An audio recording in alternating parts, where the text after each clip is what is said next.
So let us remember from George Bell's lovely hymn, "Let love's unconquerable might God's people everywhere unite in service to the Lord of light." And that surely is a very concise summary of the life and ministry for which we give thanks in our prayer and at our gathering this morning. So, God of peace, we thank you for the faithfulness of your Bishop and Pastor George Bell, and especially for his love and care for those unjustly treated and all who are marginalized. We bless you for sustaining him with the courage always to proclaim your truth and justice, and so to work for peace and unity, and often in the face of disapproval in his own nation. Just as he followed your Son's teaching, that we, along with our enemies and all your children, may we stand with your Christ, our Saviour, in his hour of grieving, that at length with your bishop we too may enter your country, where there is no sorrow nor sighing, but fullness of joy and life everlasting in you. Through Jesus Christ, our Lord and Redeemer, who with you and the Holy Spirit lives and reigns, God, for ever and ever. Amen. And I'm going to you have to have me again. I'm reading Bishop Nicholas's lovely, lovely statement. I hope I do it justice. Thank you for your invitation to share a few thoughts about Bishop Bell and the events of recent years. I do so in a significantly less charged atmosphere than prevailed when this society, and indeed the Bishop George Bell Group, met in the past. The winning of our settled position owes much to Richard Simons and the Bell Society, as also to Dr. Andrew Chandler and the Bell Group. Much is owing to these two groups in securing a justly honourable legacy for our saintly bishop, regarded as one of the heroes and worthies of the Church of England, with his own annual celebration in our liturgical calendar. Accordingly, we gather today in a spirit of thanksgiving and with much of our confidence restored in the Church as a place in which justice may be found. And we do not need to revisit the terrible mistakes that were made and the shoddy internal investigations that were undertaken. Happily, we have moved on, and lessons have been learnt, and we must always take to heart Professor David Jasper's words in his paper, A Reflection on Bishop George Bell, that we are all at risk in a society that leaps too quickly to conclusions of guilt before a proper, disciplined examination of the matter is carried out. There are certainly matters that need to be looked into after this protracted case. They include the justifiable anxiety on the part of many clergy as to what might happen to them if a complaint against them is made, and the consequent effect upon their families. Many troubling reports have been received of the treatment of accused individuals, even when the police have decided there is no case to answer. Much of this has come about as a result of a change to the traditional assumption that someone is innocent until proved guilty. All too often, the opposite is now the case, and there is a tacit assumption of guilt. There is also a feeling of being judged on the basis of what is known as historical imperialism. We tend to judge people by today's standards and not in terms of the culture and accepted practice of their own time. Charles Moore, writing in the Daily Telegraph in January 2019, argued that safeguarding bodies should operate under legal discipline at every stage, with their decisions and the language they use affording justice to the accused as well as to the complainant. Archbishop Welby clearly came to recognize this. Is it to be hoped that we can be confident that such concerns are being seriously addressed and that we are moving to a more healthy situation? We want to be inspired once again by Bell's life and his emphasis on repentance, forgiveness, and social justice. As we recall his extensive work for social justice, especially for German refugees to Britain at a time when British people were as hostile to refugees as they are today, it is pleasing to see a continuation of Bishop Bell's charitable work here in his cathedral city in recent times. Perhaps this spirit of neighbourliness could also be encouraged in our modern communities. George Bell often asked the question, "Who is my neighbour?" My neighbour is a Methodist, a Lutheran, a Roman Catholic, a Serbian Orthodox, a Hindu like Gandhi. My neighbour is a painter, sculptor, poet. And my neighbour is a Jewish refugee arriving without home or money. The Germans and British who are being bombed, and underpaid council workers. In the liturgical calendar of the Church of England for the 3rd of October, Bishop Bell is described as bishop, ecumenist, and peacemaker. He worked tirelessly among the churches in Europe, and with the life and work movement, of which he was a sometime president, even as late as 1955, he made a pioneering visit to Milan for talks with Cardinal Mottini, who 8 years later was to become the reforming Pope Paul VI. The strong ecumenical links that we continue to enjoy in Chichester began in George Bell's time. Elsewhere in the church, a marked reduction in some ecumenical work and contacts has been witnessed in the last 2 decades.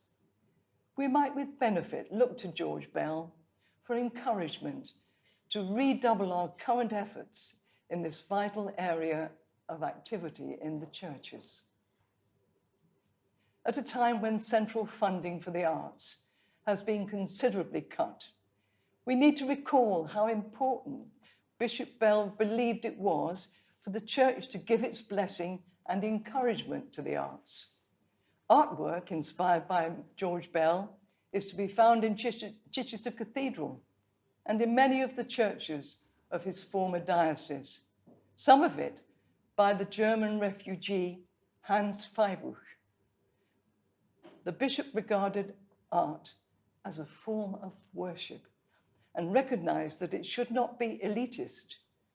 While the church today sets a good example in promoting the arts in its buildings and among its own members, we also need to give greater support to dedicated artists and musicians in wider society. They enrich our lives and they raise our sights in today's complex and troubled world. There are so many other ways of drawing on the legacy of George Bell, as other speakers will have argued. For my part, I hope that we can continue our recent practice of meeting on the 8th of October each year, George Bell's Day, for a special evensong and address in a London church. This pattern might be replicated in other national centres. I was privileged to serve on the governing body of Bishop Bell's School in Eastbourne, now St Catherine's College, for over a decade, and to be its chair for some years, in fact 4 years. The school had been opened in 1958 by HRH Princess Margaret and dedicated by a rather frail Bishop Bell as his last act as Bishop of Chichester at the close of a 29-year episcopate. He died shortly afterwards. He had specifically requested that the school be built in Langley, a less affluent and expanding area of Eastbourne. Whenever I entered that building, which housed his mitre, his crozier, and his portrait, I always felt that the spirit of this truly great bishop was alive. Our faith assures us that he still prays for us as we continue to give life for his life, thanks for his life, work, and witness.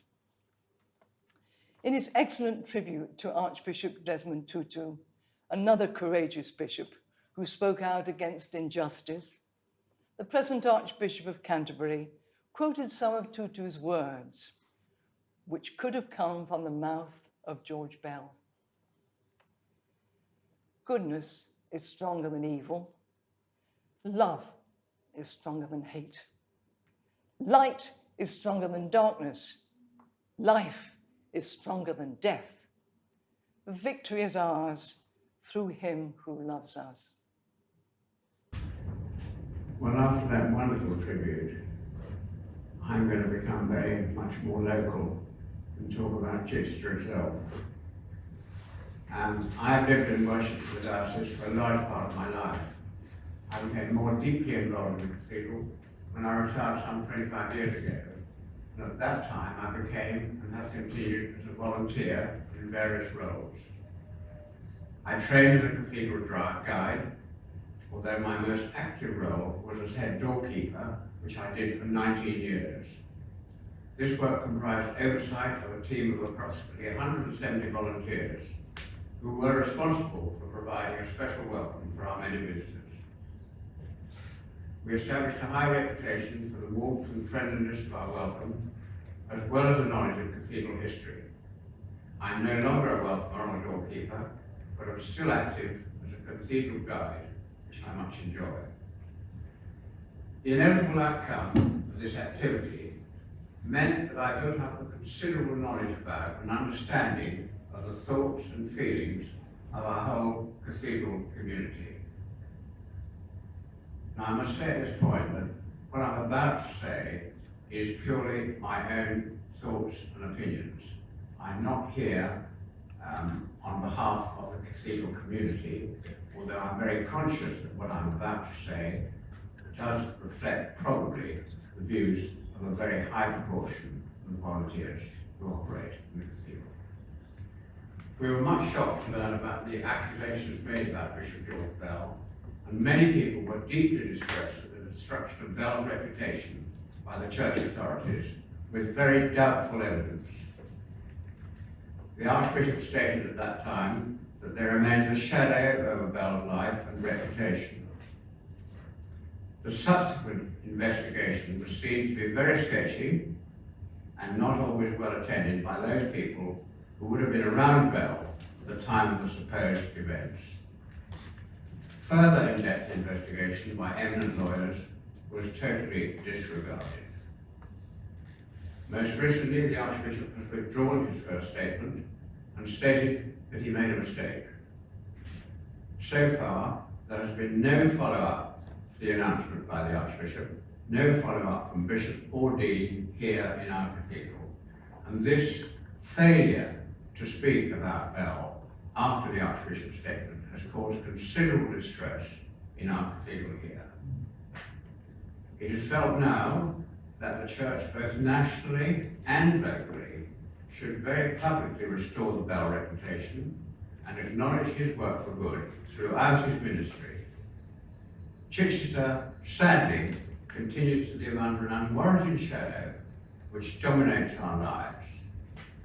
We need to feel confident again of our history.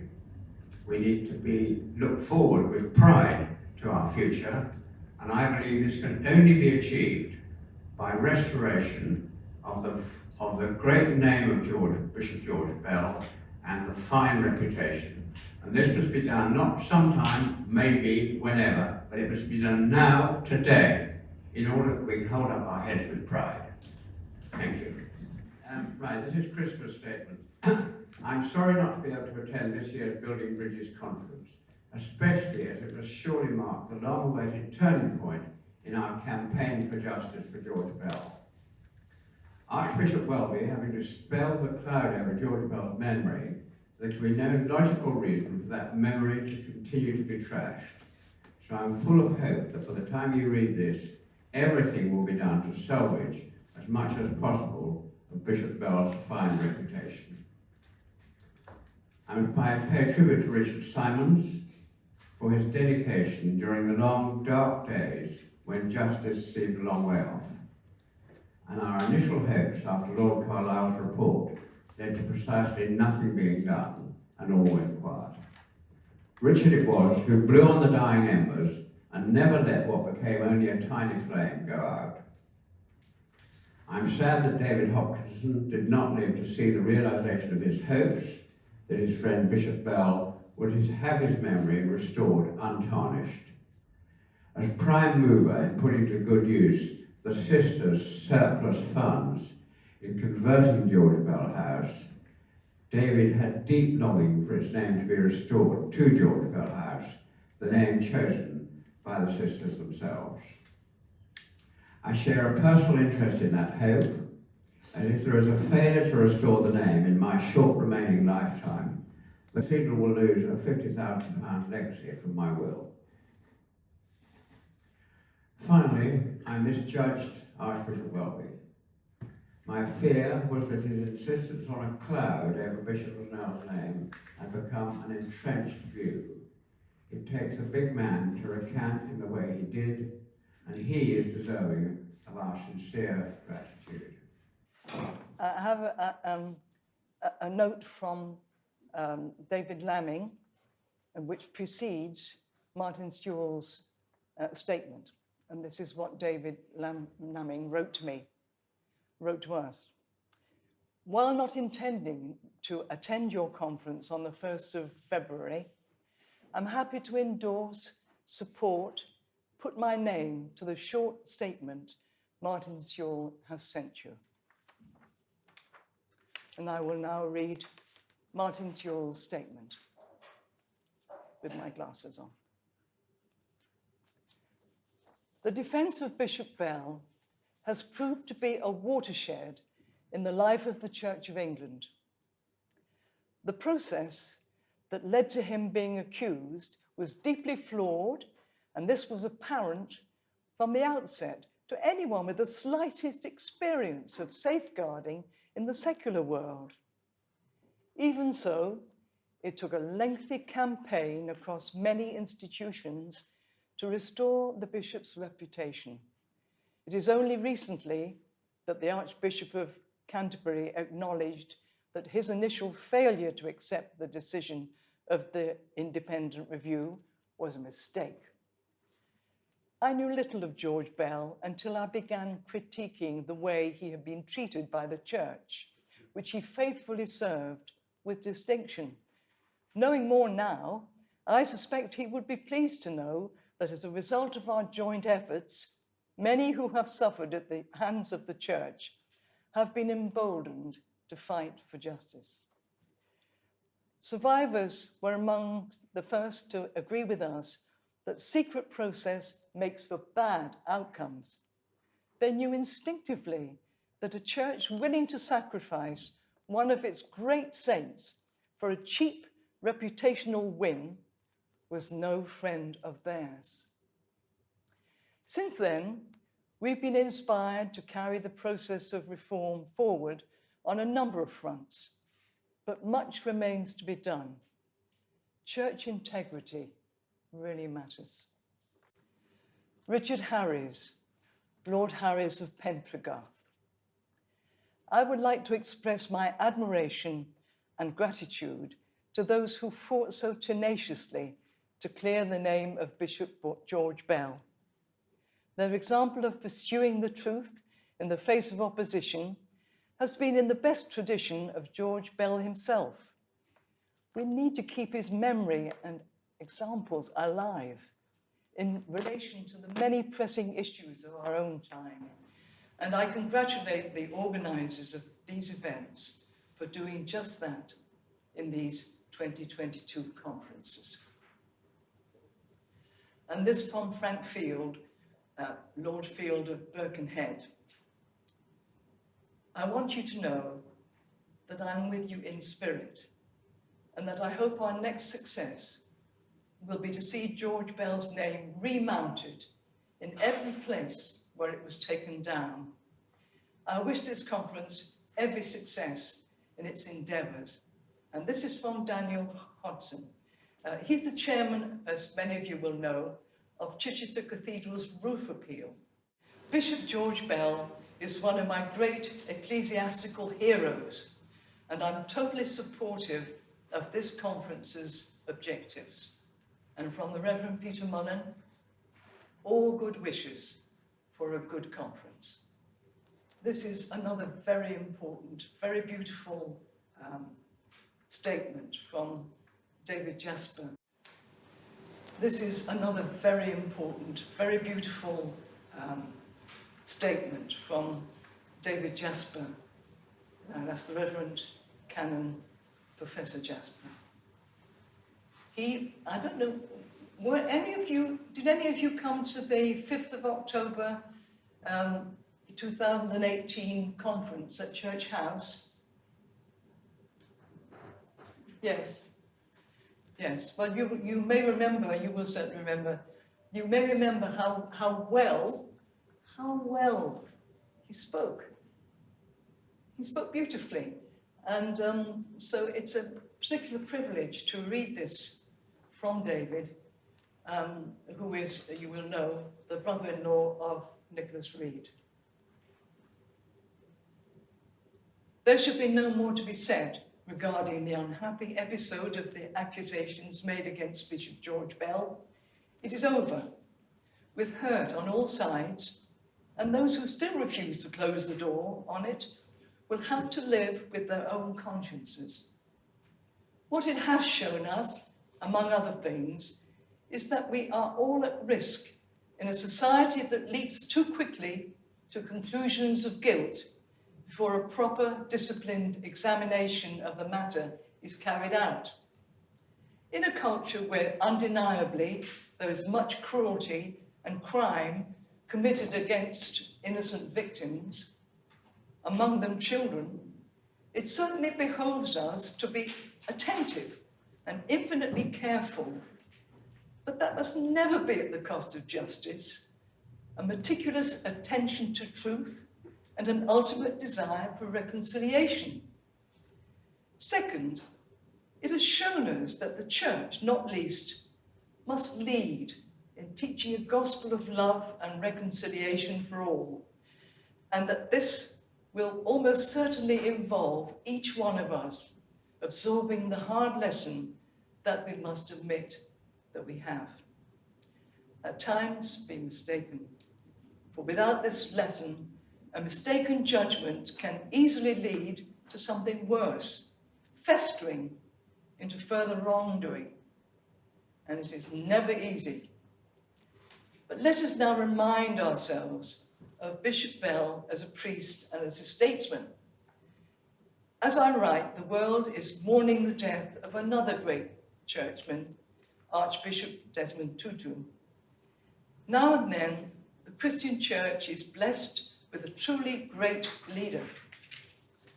This is not to be understood in terms of managerialism or political acumen and influence.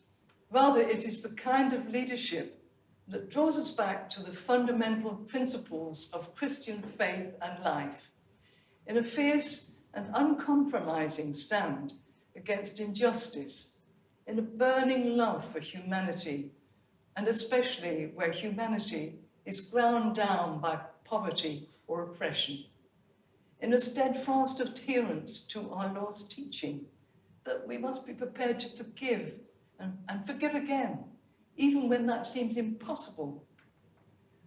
Bell and Tutu were two very different men. The one shy and studious, the other a dynamic force of life, as full of laughter as of anger against the cruelty that divides person from person. And yet they were the same at heart, I've been a priest for far too long to care very much what bishops and archbishops think of me. But I respond readily and thankfully when I see the true priestly life lived out as Bell and Tutu lived it. And for them, I am indeed truly grateful for their example and real leadership. In June 1942, Dietrich Bonhoeffer wrote to George Bell about meeting him. They were destined never to meet again. He wrote these words: "The spirit of fellowship and of Christian brotherliness will carry me through the darkest hours. The impression of these days was so overwhelming that I cannot express them in words. I feel ashamed when I think of all your goodness, and at the time, I feel full of hope for the future." Within less than a year, Bonhoeffer was incarcerated in Turku prison awaiting trial. He was never released, but died by hanging in Flossenbürg concentration camp. But that goodness inspires hope, and that hope can never be extinguished. After Bell's death, Lord Longford spoke on the BBC of the bishop as a statesman in the House of Lords during the war. Bell was not, according to Lord Longford, a particularly popular speaker. A number of his fellow peers finding him so acutely irritating that they could hardly bear to listen in silence. Yet for all that, he was a saintly man. So what was it in this mild, saintly priest that people found so irritating? Lord Longford seeks to explain. It was partly his manner. It was a mild manner, and yet immensely assured, with none of the mock diffidence with which the professional parliamentarian commends himself. But more fundamentally, I think it was because the politician, even if he be a real statesman, is concerned so much with expediency and reasons of state and things like that, which seem to play no part whatever in the bishop's philosophy. In our present time of chaotic, dishonest politics and the absence of any genuine leadership in church and state, this is a deeply telling comment. There is no playing to the gallery, no courting of approval or popularity, no escape into the false haven of expediency, for the truth is harsh, hard, and often hard to find. My father's biography of Bell concludes this discussion of Bell's work during the Second World War with a rather sad comment. Passed over for preferment to either Canterbury or London, Bell harboured no resentment. Nevertheless, he was conscious at this time of a sense of isolation which left a personal mark upon him, and it was a sense of this, a sense of which those who were close to him were well aware. In the light of all that has happened around the figure of George Bell in the last few years, we would do well to reflect upon this comment. None of us, if we are honest, ever becomes the person whom we would wish to be. That might mean trivially, yet nonetheless painfully, being overlooked for preferment. Maybe, much more significantly, knowing that such preferment as we have in life is barely warranted, for we are never quite up to it. There are those who never learn this lesson, and they are the lesser men and women for it. Bell was not one of them. He was not a man without faults. He would have been the first to admit that, as all of us must. But he was a leader who taught by humility, a steely resolution, and a passion for truth, unity, and reconciliation. If in the last years his spirit has been disturbed, may he rest in peace. Well, good morning, and thank you, Sandra, for inviting me to contribute to this occasion. And I want to start by wishing everybody a happy new year. If you weren't aware of the fact, it is in fact the Chinese New Year. And I take an interest in these things because I've got a Chinese daughter-in-law out with her husband, my son, in Hong Kong, and 2 grandchildren. And it's the year of the tiger, and I thought that was quite interesting because I took the opportunity just a moment ago to look up the collective noun of tigers, thinking that we might consider ourselves to be a bunch of tigers, and it's called an ambush.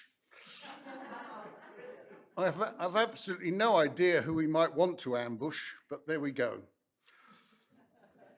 So I've begun on this rather personal note, and continue in that vein just for a moment, because I've travelled here this morning, or actually yesterday, and stayed over, not from my own home in Southampton, but from Essex, where I've been visiting my mother. She's now 101 years old, and God willing, will be celebrating her 102nd birthday in 2 months. Like many people, her memory's beginning to play a few tricks on her. She's difficulty remembering what day of the week it is or what she had for breakfast, but she can remember the 1930s and 1940s with great clarity and detail, and it's been fascinating to talk to her about her life at that time. She was born in 1920, a year which recorded the highest number of births ever or since.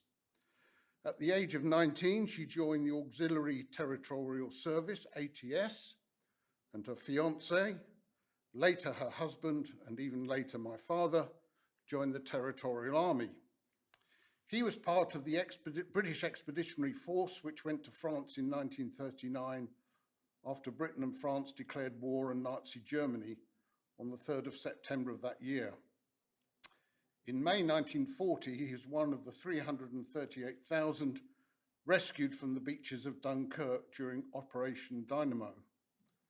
Like many who served during the war, he hardly ever spoke about his experiences. My mother met my father whilst working at the engineering company Nestles, where he was an accountant and she a typist. She was in London during the Blitz, although the company moved to Nottingham. Her typing skills were put to good use when she joined the ATS, and she, of course, many others, typed out the battle plans for Operation Overlord, the D-Day invasion of mainland Europe. I guess she's broken the Official Secrets Act by talking to me about these things, but I doubt if she'll end up in prison. Well, I'd hope not. Operation Overlord on June the 6th, 1944 was the largest air, land and sea operation undertaken before or since. Now I want to move on and talk about the carpet bombing of German cities in the Second World War. In his Zurich lectures, Air, War and Literature, W.G. Siebold, a German author and academic, provides an overview of the carpet bombing of German cities in the Second World War by Allied air forces. Today it is hard to form an even partly adequate idea of the extent of the devastation suffered by the cities of Germany in the last years of the Second World War. Still harder to think about the horrors involved in that devastation. It is true that the strategic bombing surveys published by the Allies, together with the records of the Federal German Statistics Office and other official services, show that the Royal Air Force alone dropped 1 million tons of bombs on enemy territory, that of the 131 towns and cities attacked, some only once and some repeatedly, many were almost entirely flattened, that about 600,000 German civilians fell victim to the air raids, and that 3.5 million homes were destroyed. While at the end of the war, 7.5 million people were left homeless, and there were 30 cubic meters of rubble for every person in Cologne and 43 cubic meters for every inhabitant of Dresden. But we do not grasp what it actually meant. The sheer scale of the raids in both number and size is difficult to comprehend. Some raids had 1,000 aircraft, and bombs were both explosive, up to a ton in weight, and incendiary, which led to the devastating firestorms. This is, if you can read it, a resume of the bombing effort in terms of both the work of the United States on the left and the Royal Air Force in red on the right. Tons of bombs dropped, the number of sorties, planes lost, personnel lost, and of course there was a huge loss of life from the RAF, who were rightly considered as great heroes. And the critics that I'm reading from of the aerial bombing make great pains to say that they're not criticising the personnel as such, but the policy of the government.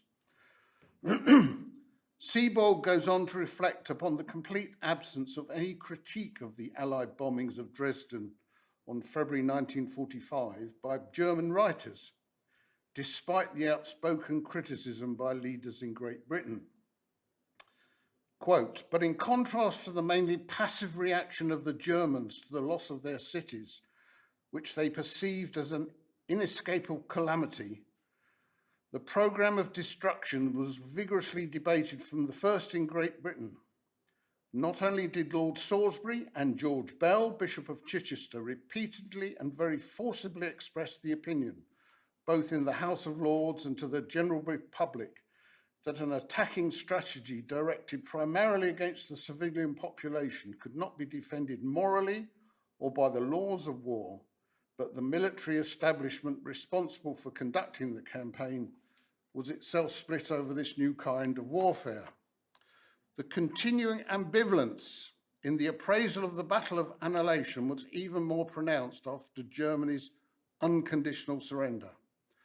As accounts and pictures of the effects of area bombing began to appear in England, there was a growing sense of revulsion against damage that had been, so to speak, indiscriminately inflicted. In the safety of peace, writes Max Hastings, the bombers' part in the war was one that many politicians and civilians would prefer to forget.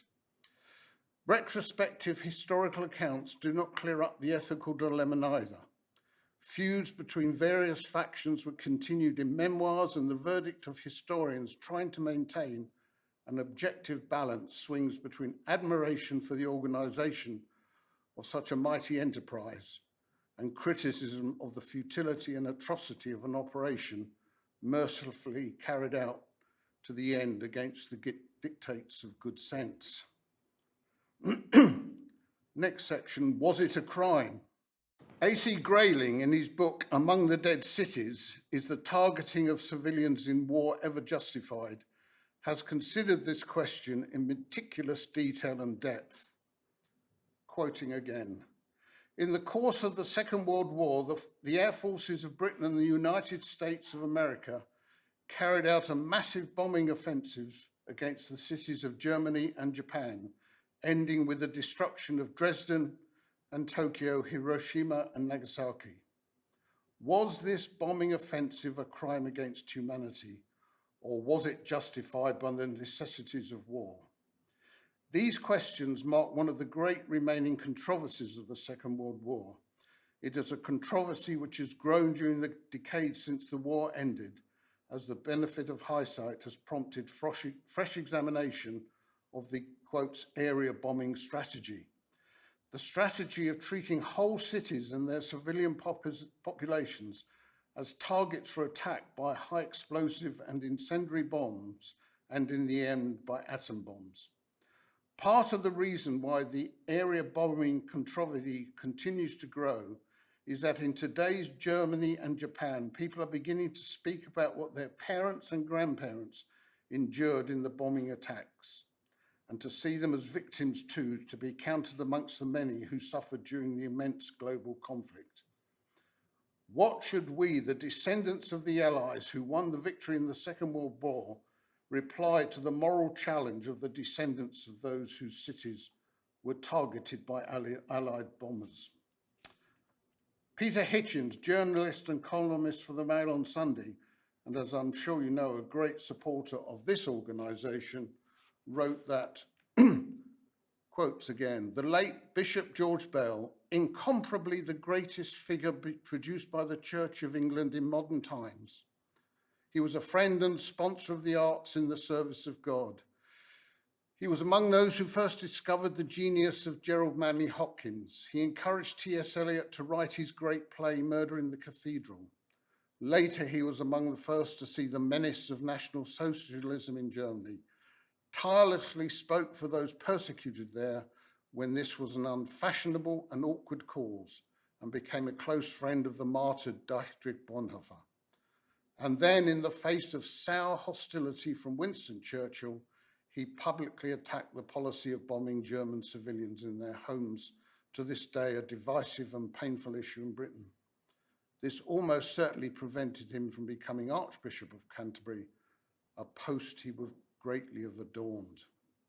End quotes. As the title of his article intimates, Peter Hitchens wrote those words under the title, A Church That Was. It is largely a lament on the present state of the Church of England and the contrast between its leadership now and the period leading up to and during the Second World War. Conclusion. It is important to note that Bell, while obviously horrified at the loss of human life, was also deeply concerned about the damage to libraries and art galleries and so on. In his speech to the House of Lords on the 9th of February 1944, which I've reproduced in the written version of this as an appendix, but I'm not going to read it now, he was also concerned about the long-term implications of the bombing when the Allies would be contributing to post-war reconstruction. Speaking out against this strategy demanded enormous courage, and it made him deeply unpopular and probably affected his career. I conclude as I started on a personal note. For several years in the early 1970s, I, with my wife, were leaders for the Southampton International Youth Rally. Set up shortly after the end of hostilities, it was an exchange program for teenagers from Southampton and Hamburg, later extended to several other European countries. The youngsters would spend a fortnight hosting their German visitors and then travel to Hamburg to be hosted in turn. So I've been to Hamburg on a couple of occasions through that initiative. And the International Youth Rally, IYR as we called it, was a courageous initiative exhibiting many of the fine qualities possessed by George Bell. Sadly, by the time we became involved, the teenagers from the different countries were virtually indistinguishable in dress and culture, another sharp reminder of the contrast between Bell's generation and our current times. Thank you. Well, this statement is from the Reverend Dr. Alan Gadd, a great supporter of the Society. I think he's been to all our conferences, so except this one. He couldn't come to this one, but he came to the other three, and this is what he sent me to say today. I have the highest regard for Bishop Bell because of the moral courage and action at personal cost regarding British government tactics in the Second World War, a regard augmented by the testimony of Canon Ivor Smith Cameron. Bishop Bell ordained Ivor deacon in 1954 and priest in 1955. On both occasions, Ivor stayed for several days at the bishop's residence, where the bishop and his wife, Henrietta, hosted the ordinands for their retreats. As Canon Ivor wrote on the 4th of October 2008, to have been ordained by Bishop Bell is one of the greatest privileges of my life. A prophet well ahead of his time, he taught me two unforgettable insights. Excuse me. First, the Christian ecumenical movement was for him not an end in itself, but an opening into the wider ecumenism of people of all faiths, and eventually all humankind and all creation. Second, devout churchman that he was, he repeatedly reminded me, excuse me, that the world and not the church was the main focus of divine activity. Our priority now is to see Bishop Bell's name restored to the public expressions it had before the errors of the past few years. George Bell House at 4 Cannon Lane is the first on our list. I'd like to add a very personal note to that, because Canon Ivor, actually said a prayer at the first 3 conferences we had. And I can remember how he spoke. He said very few words, and every word mattered. Richard will remember this. Absolutely wonderful, quiet, dedicated Christian. I'm Geoffrey Boys. Now, I was an Ofsted inspector, and I was the registered inspector for the first secondary school Ofsted inspection in 1993. And it was the first opportunity for parents to write to the inspectors before the inspection and to raise any issues that they had about the school. There was also the first opportunity for parents to come after the inspection so that they could meet the inspectors and talk to them about the school. I'm going to talk about whistleblowing, and I'm going to bring us back to the present and the aim of this conference, which is to consider ways of restoring Bishop Bell's proper place in history, ensuring that the name of George Bell House is restored and all other places where his name has been taken down, reaffix his name.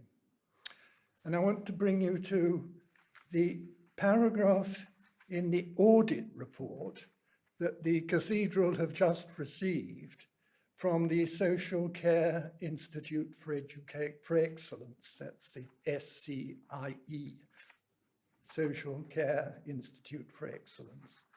And that indicates what needs to be done now.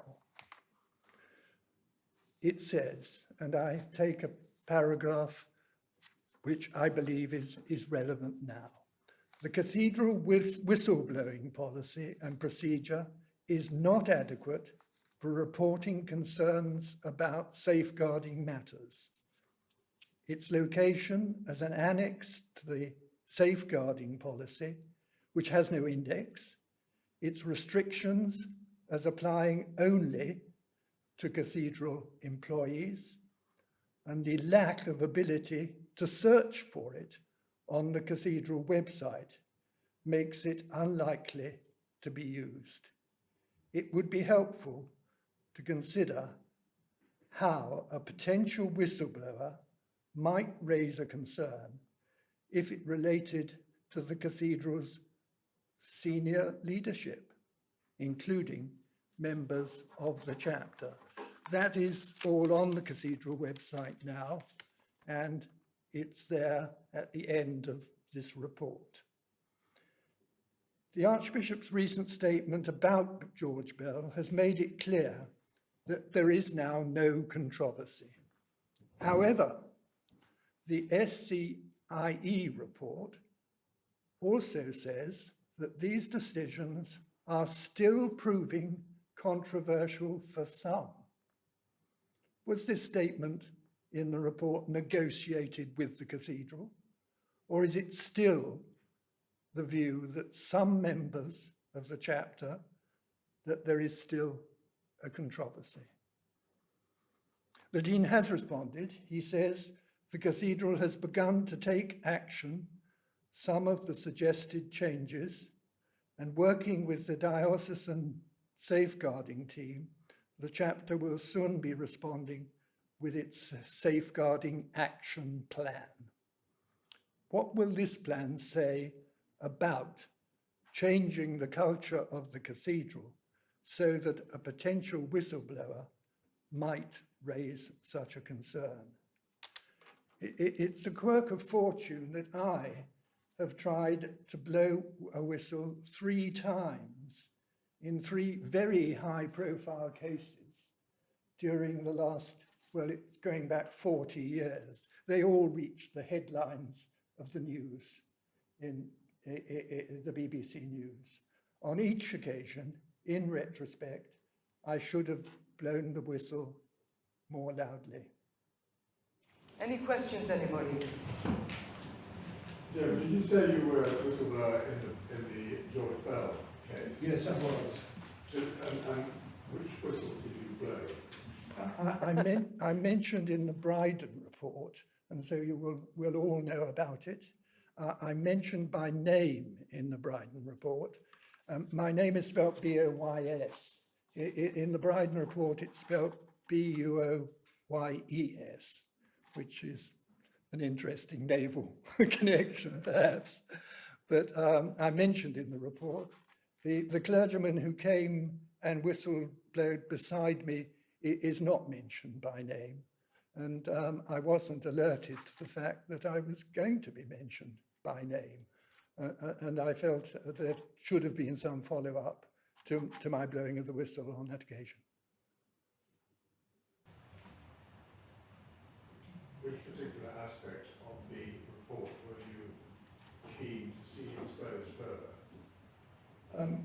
Well, I mean, the question of, since George Bell was innocent, the question is, was it a misremembrance or was it a misidentification? And I was talking about the possibility of misidentification, but it must have been either one of those two. Richard? Would you hazard a guess at who might have abused Carol? It seems clear to me that, yes, Carol was abused by somebody within the cathedral, but it wasn't Bishop Bell. That raises rather quite a disturbing question, which is, if it wasn't Bishop Bell, who was it? I was wondering if you had any thoughts about that, Jeffrey. Can I first thank Richard for 4 years of interesting correspondence at all levels. I think our emails must count in hundreds. He's been a wonderful support, and together with Sandra, it's been a very interesting 4 years, and sometimes a considerably traumatic 4 years, as I've wondered whether to say more or whether to hope that I'd said enough. The issue that Richard raises is, I believe, in the public arena, and it is perfectly possible, and I said this 2 years ago, for somebody to come back. We met 2 years ago here in Chichester, and it was perfectly possible for somebody to come back and to look at the question of misidentification. But that was not a purpose of the Bryden report. They were not to look at the misidentification. And so the key issue was whether my suspect was more likely than Bishop Bell. And to take you back to the moment when I first thought about my subject, it must have been a year before I came forward. But when I came forward, I still knew little about my suspect. Subsequently, what I suggested to Lord Carlisle has proved to be much more credible than anything else that has been suggested. And the key point, of course, was that it wasn't a member of the cathedral staff, and it was somebody who worked outside for the cathedral. See, these are disturbing and they're very sensitive issues. We're all aware how sensitive it might be. The rebuilding bridges, as it were, vision has been one of rebuilding bridges and in the spirit of cooperation and in healing. My own personal view, which might or might not be shared, is that for that reconciliation and healing to take place, these questions need to be faced rather, and it is unfortunate that there is locally, as it were, a silence relating to who might have been the abuser. I think, I'm aware Desmond Tutu has been mentioned, and of course that's linked with Nelson Mandela, and they, in order to, as it were, heal the rifts within South Africa, they set up the Truth and Reconciliation Commission, and that was their way of trying to heal those very deep divisions within South Africa and beyond. I think that something like the Truth and Reconciliation Commission needs to be done within Chichester in order to achieve the real healing and reconciliation and healing of divisions. I think that must be Can I finish with a final word to the cathedral guides? There is, if you search for guided tours of the cathedral on the cathedral website, it still reads like this. Whilst we strongly recommend you book a tour of the cathedral with a cathedral guide, if you choose to deliver a self-guided tour while planning your visit, please be aware of news about Bishop George Bell, first publicised in October 2015. And that's the end of it. When this news first broke in 2015, we, the guides, were expressly forbidden to even mention the name George Bell in the cathedral. And as you probably know, flowers put by his memorial were expressly removed, and any reference to George Bell, particularly for George Bell House, was actually expressly forbidden. Not many of us obeyed that, I have to say, but in recent months, I understand there has been a lessening of that instruction, but it hasn't been really well publicised, and I don't think we're aware of it, because we're plying our own furrow anyhow. But obviously the cathedral cannot go on sticking to that particular regulation made 5 years ago. So we're waiting for an official announcement, which doesn't come. And I wonder if in the light of that, this meeting, this conference, should be able to perhaps pass a resolution which is sent to the bishop and maybe the dean as well, requesting that Bishop Bell's reputation be reinstated. It would make life much easier for everybody. I mean, apart from the fact that it should be done anyhow, morally it should be done, but also we need the decks cleared on this. It's a very grey area. Jeremy, who do you think is responsible for issuing the ultimate recovery plan? Is this a diocesan matter, or is it a cathedral matter? In other words, is the bishop actually needed? I think it was probably 2 years ago, we did have a meeting in George Bell House, which the bishop attended. I think it was a building bridge. Anyhow, it's a different meeting. There were about 30 of us there. The bishop was asked to come. He said he was very busy, but he would come. He spoke for half an hour, in fact, giving us a lecture, Yes. which was... It was the Bell Society conference on the 4th of February 2019. Oh, well, you've got it all, Sandra, thank you. Anyhow, the bishop did speak. At the end, he said, no questions, I've got to go to a meeting in Brighton. And one lady, I don't know who it was, do you know who it was? Stood up at the back and said, can you tell us when you're going to restore the name to a full canon name, call it George Bell House? And he said, well, I have no authority in the cathedral. I have influence, but I don't have authority. So the decision about that is purely in The hands of the chapter. in the hands of the dean. The bishop is, of course, So the bishop just backed away from it.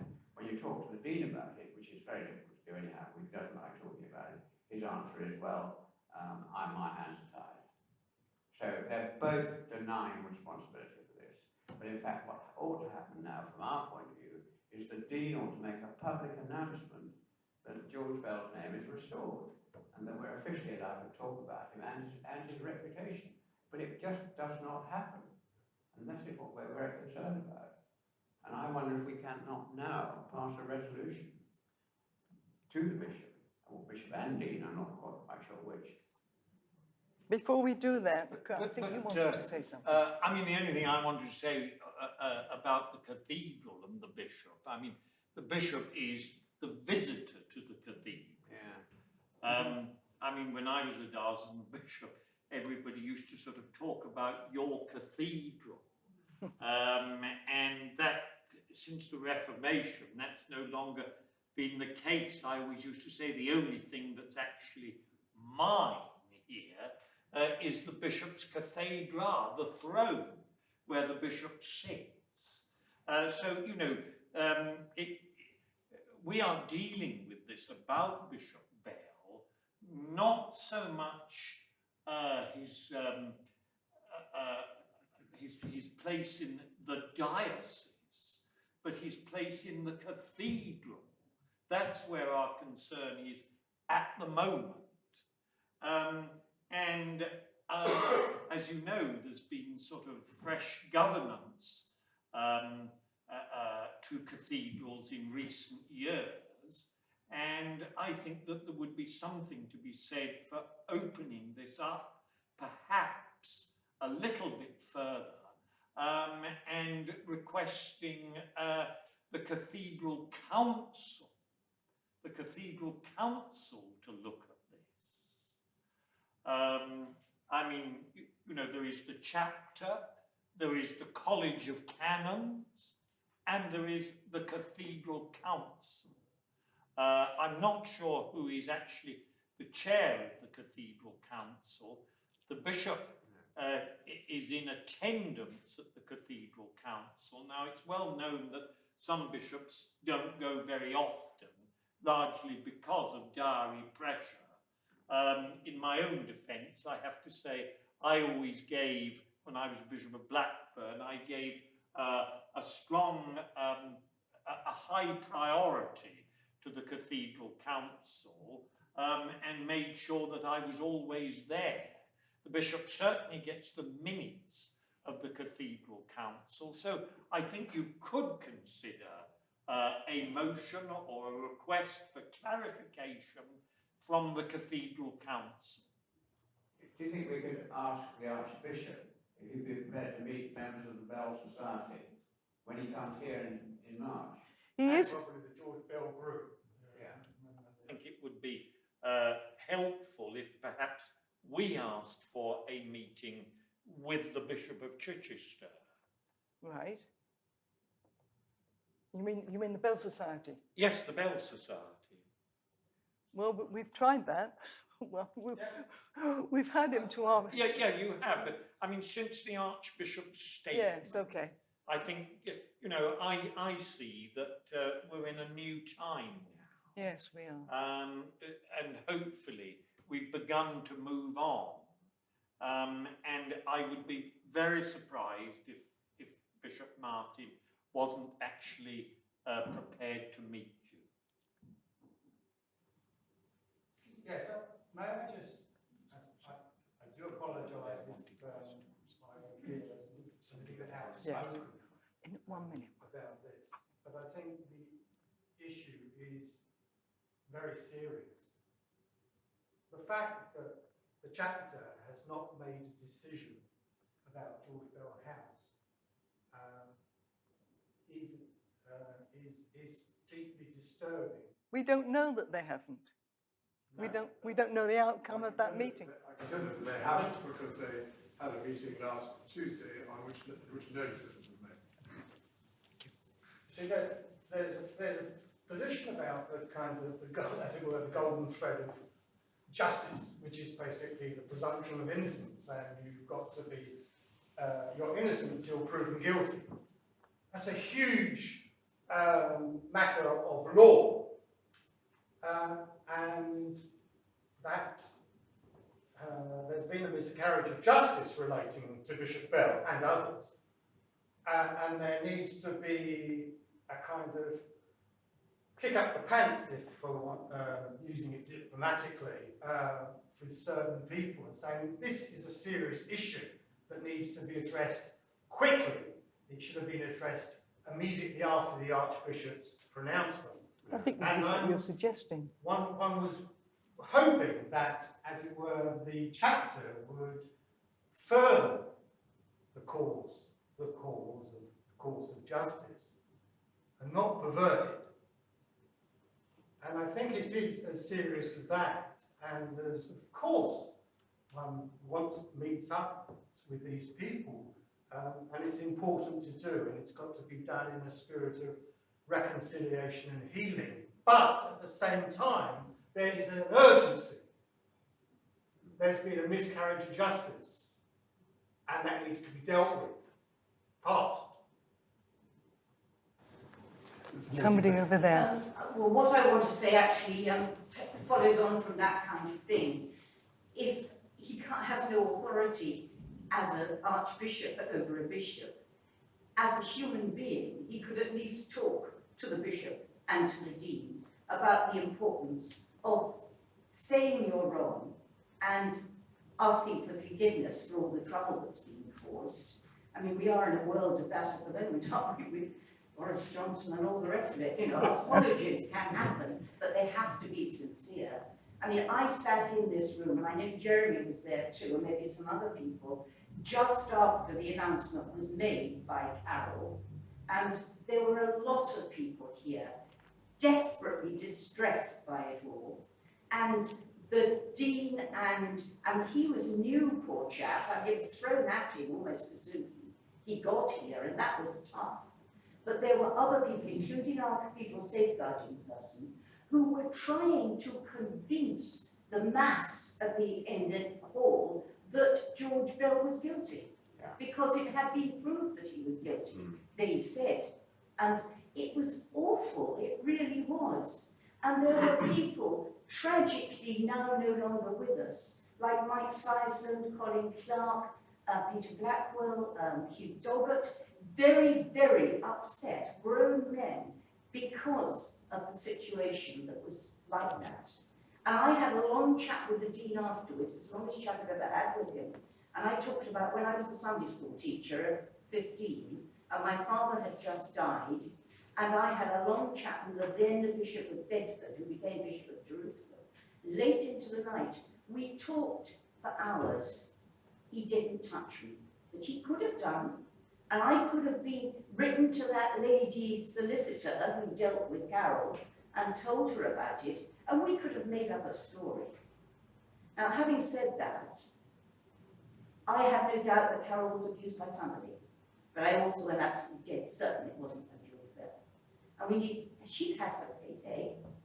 Surely our bishop and dean and all these people can be big enough to restore George Bell's memory. They owe it to the people who gave them money for the house anyway. And to all these people now dead who are so distressed by it all.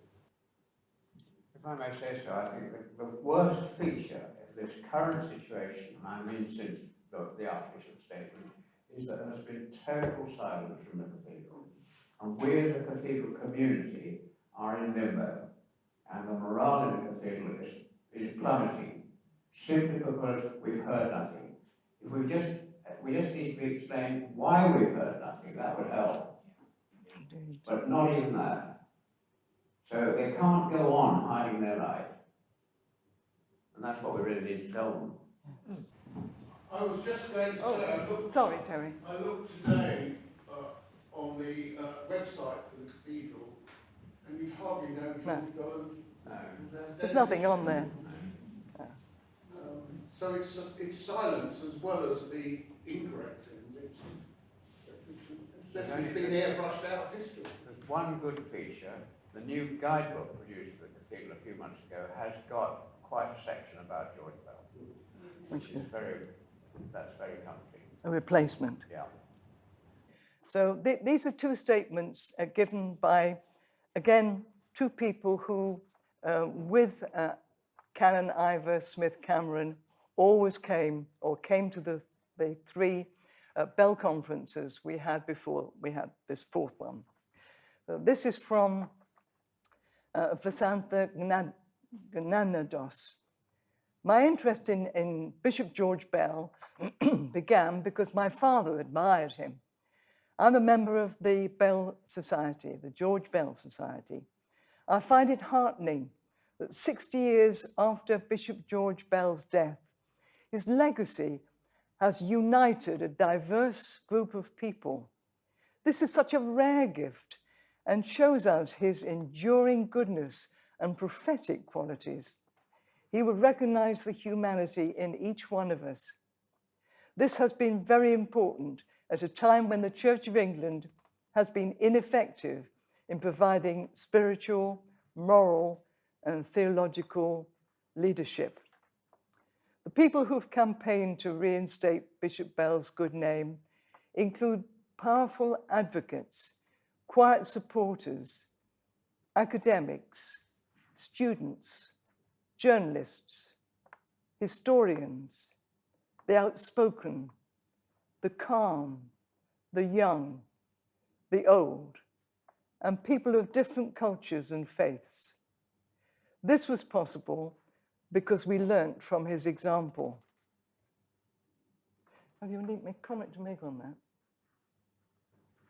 I mean, I would take very seriously anything Vasantha says. I mean, I used to know her quite well when I was in office. Right. It seemed to me that when she says this has been important at a time when the Church of England has been ineffective in providing spiritual, moral, and theological leadership, seems a bit sort of over the top, really, because I mean there are lots and lots of people in the Church of England who are doing a terrific job. I think that's true. I think you can push that statement a bit too far. I mean, because there are people in the Church of England who are giving leadership and giving good spiritual direction, and Yes. there is a lot in the way of sort of spiritual direction that is offered to people now that wasn't offered before. But I mean, that said, I think she is absolutely right that we don't seem to get or it doesn't seem to be as effective as it was in the past with the leadership from the bishops. But some of that obviously is to do with the culture that we're in. Surely that will change now that the Archbishop has very bravely recanted as he did, because by recanting, I actually put that in my letter to him, I said that his apology was various things, far-seeing. And I said that because by doing what he did, which was a very courageous thing to do, he's actually opened up the window of the church again, and hopefully something really positive will come out of it, and people will start coming back into church again and believing because of what he did. And I do admire him for doing what he did. I've got one more of these. I'm sorry, did you want to say something? I've got one more statement to read out, and this is an important one as well. It's from Dr. Ruth Hildebrandt Grayson, and she says, I regret being unable to join you on this occasion. However, I hope that your event will help progress the restitution of the name, reputation, and legacy of the late Bishop George Bell, to which I personally remain deeply committed. With many others, I welcomed Archbishop's statement in November 2021 retracting his infamous significant cloud remark, and thus effectively and finally acknowledging Bishop Bell's innocence of the allegation made against him. But words alone are not enough. We now await the promised statue to Bell at Canterbury Cathedral, and are awaiting even more urgently a similar statement and similar moves towards restoration from within the Diocese of Chichester, and especially from the Dean and Chapter of the cathedral here. Bridge rebuilding needs to take place from both sides of a divide. Isn't that a good sentence?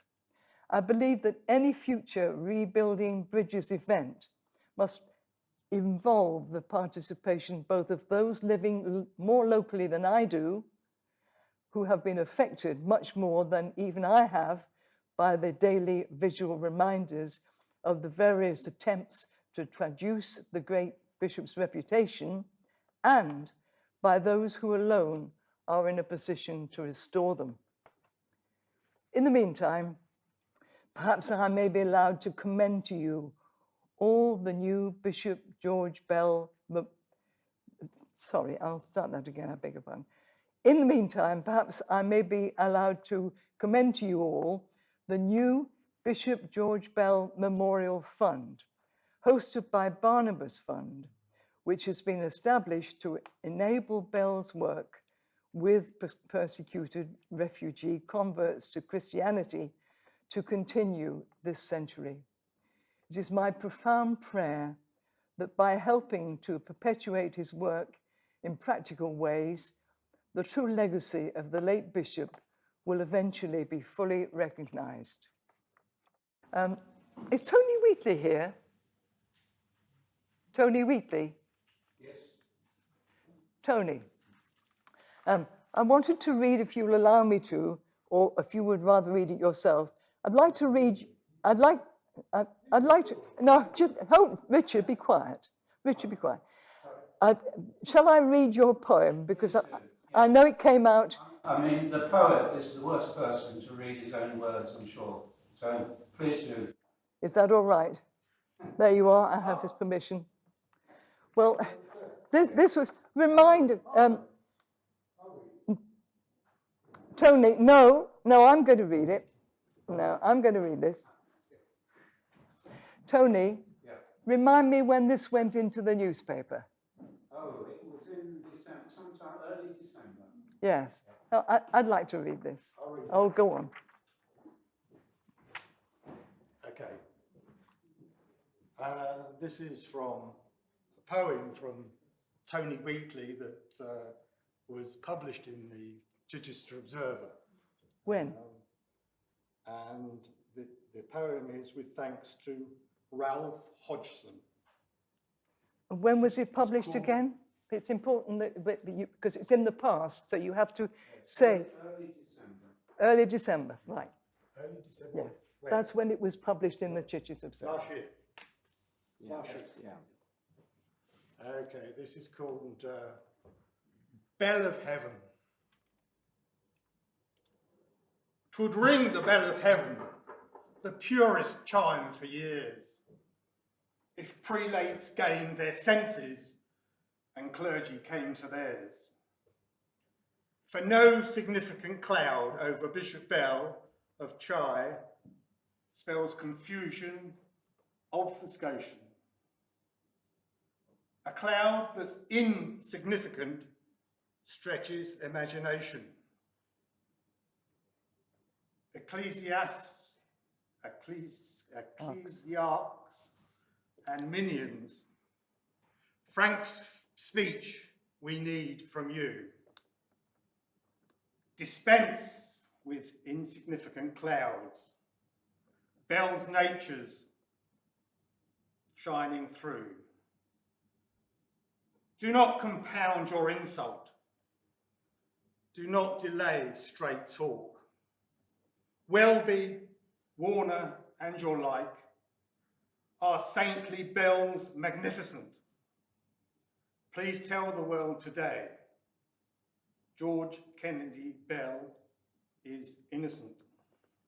And it's been very, very interesting. I think we have to wait to see a hard copy of the film, and from that, we can, or I can, with Richard, organise a motion.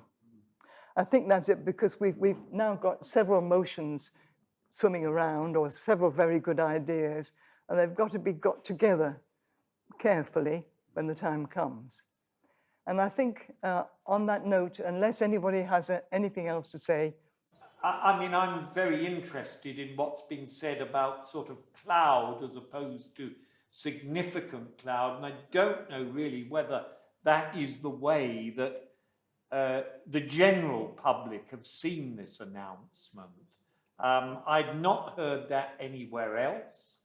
And I think we probably need to remember that possibly in this diocese, we do look at things, well, it's Bell's diocese, isn't it? And I mean, we've had this, this terrible issue over 5 years practically now. But after Lord Carlisle, to all intents and purposes, everywhere, people said, you know, George Bell is completely innocent. You know, that was really what people were waiting for. That was the statement. Now, I know because of what has been said in this diocese, it probably wasn't enough to wipe the slate clean. But that's how everybody else saw it. It's just really been down here. And I mean, I'm sure it's quite reasonable for people to sort of ask the bishop, you know, if we could have some kind of clarity, and we assume that the bishop sees this in exactly the same way as the archbishop. But I mean, I think we want to be careful that we don't sort of go in with all guns blazing at this stage. Absolutely. I mean, nobody's said anything in this diocese.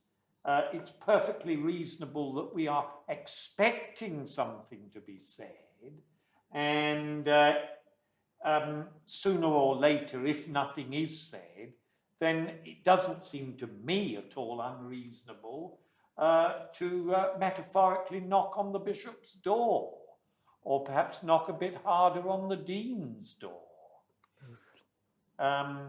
or raise a question at the cathedral council, even though people in this room don't seem to feel that it has very much clout, though it is one of the statutory bodies. I just wonder if there's one question that I can ask, which is related to all this. I mean, I think it's been very important in this meeting today that we are beginning to look forward, and how one's going to let George Bell be the great icon to us that he always has been. And so it is vital that we are able to restore those places and everything that was hitherto dedicated to George Bell.